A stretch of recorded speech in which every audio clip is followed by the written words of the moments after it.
अस्सलामुअलैकुम स्टूडेंट्स, आज हम लोग टॉपिक नंबर 10.2 डिस्कस करने लगे हैं फ़िज़िक्स 10th में चैप्टर नंबर 10 डैम्प्ड ऑसिलेशंस।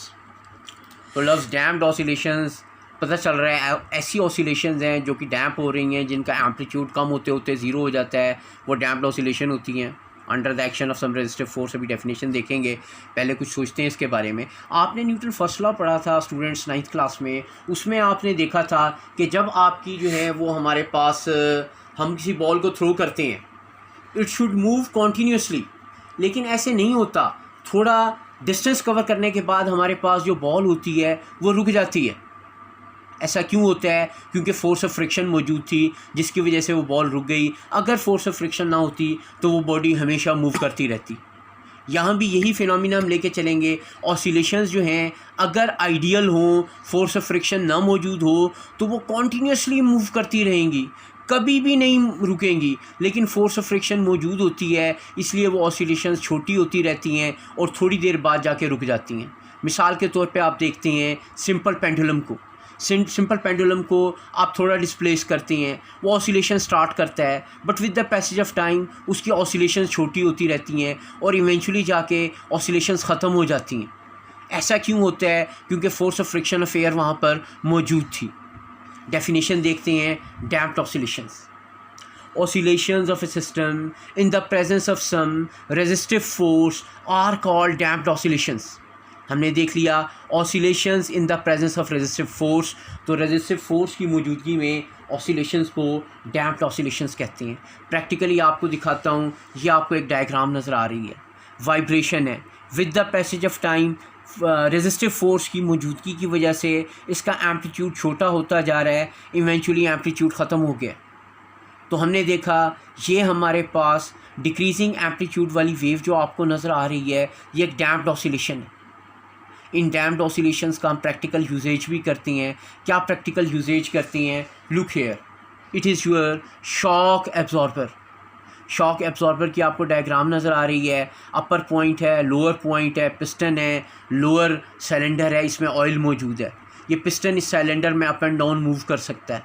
अपर पॉइंट जो है वो हमारे पास कार फ्रेम के साथ जुड़ा हुआ है, लोअर पार्ट जो है वो कार एक्सल के साथ जुड़ा हुआ है। अब होता क्या है, जब हम बम्पी रोड पे, खड्डों वाले रोड पे ट्रैवल करते हैं, तो हमारा पिस्टन जो है ये ऑयल में अप एंड डाउन मूव करता है। ये ऑयल जो है ये रेजिस्टिव फोर्स प्रोवाइड करता है और हमारी ऑसिलेशंस जो हैं, जो हमारी वाइब्रेशंस हैं गाड़ी की, वो कम करता है और रिजल्टेंटली हम स्मूथली ट्रैवल कर सकते हैं। तो शॉक एब्जॉर्बर की मदद से फ़ायदा हुआ और लॉन्ग ट्रैवल में हमें ज़्यादा थकना नहीं पड़ता और हम स्मूथ ट्रैवलिंग करते हैं।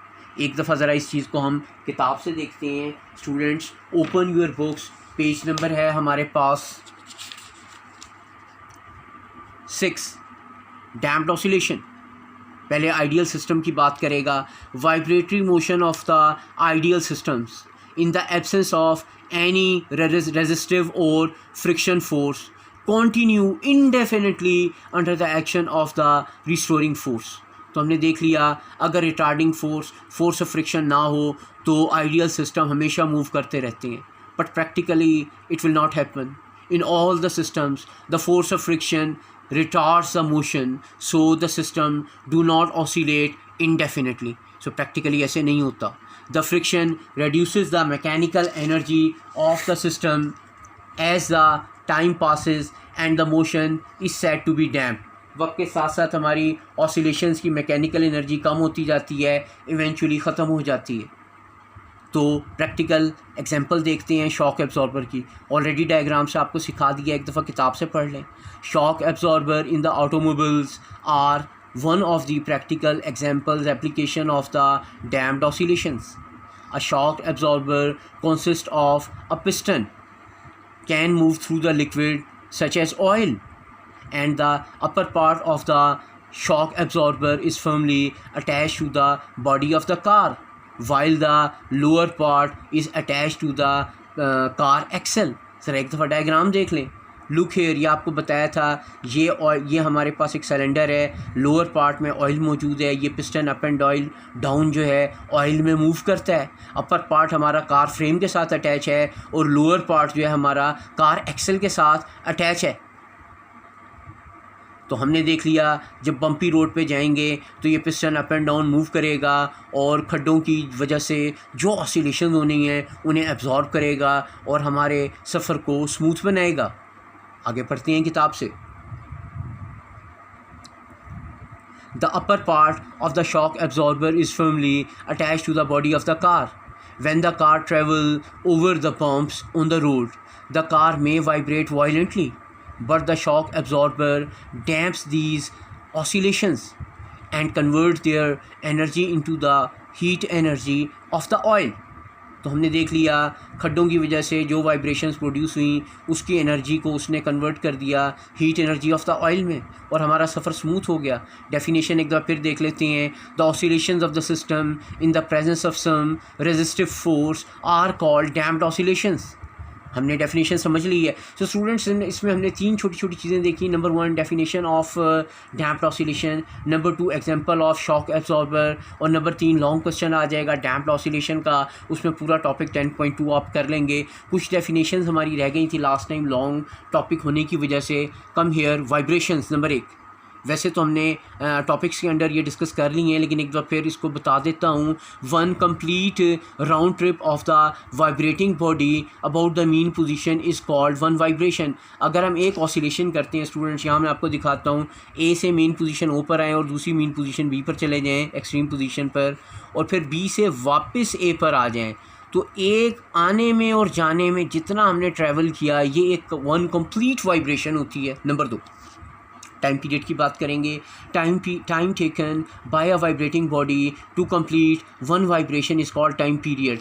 ए से बी की तरफ जाने में और वापस ए पर आने में जितना टाइम खर्च हुआ 1 वाइब्रेशन की कंप्लीशन में वो टाइम पीरियड कहलाता है।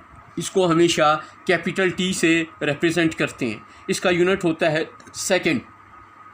फिर हम फ्रीक्वेंसी की बात करते हैं। The number of vibrations of cycles of vibrating body in 1 second is called frequency. 1 second में कितनी वाइब्रेशन कोई बॉडी कंप्लीट करती है वो उसकी फ्रीक्वेंसी है।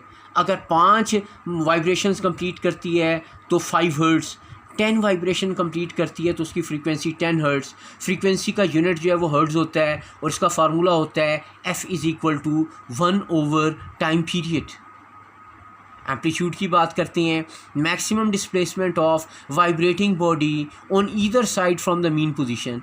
मीन पोजीशन से एक्सट्रीम पोजीशन तक का किसी वाइब्रेशन में मैक्सिमम डिस्प्लेसमेंट उसका एम्पलीट्यूड कहलाता है। फिज़िकली दिखाता हूँ आपको। ये हमने अभी एक वाइब्रेशन बनाई है ए से बी की तरफ, सेंटर में मीन पोजीशन ओ है, तो ओ से लेके ए तक या ओ से लेके बी तक ये जो मैक्सिमम डिस्प्लेसमेंट है मीन पोजीशन से एक्सट्रीम पोजीशन का, इसको हम कहते हैं एम्पलीट्यूड। अगर हम इस तरह की वेव बना लें तो इसमें भी एक ही बात है, मीन पोजीशन से लेके ये मैक्सिमम पोजीशन जो है हमारी वेव की, ये जो डिस्टेंस है हमारा maximum displacement from the mean position, चाहे टॉप पर बात करें चाहे बॉटम में बात करें, ये हमारा एम्पलीट्यूड होता है। सो स्टूडेंट्स ये 4 डेफिनेशंस भी आपने याद कर लेनी है, इंपॉर्टेंट हैं other than damped oscillations. Okay, it is end of today's lecture. खुदा हाफिज़।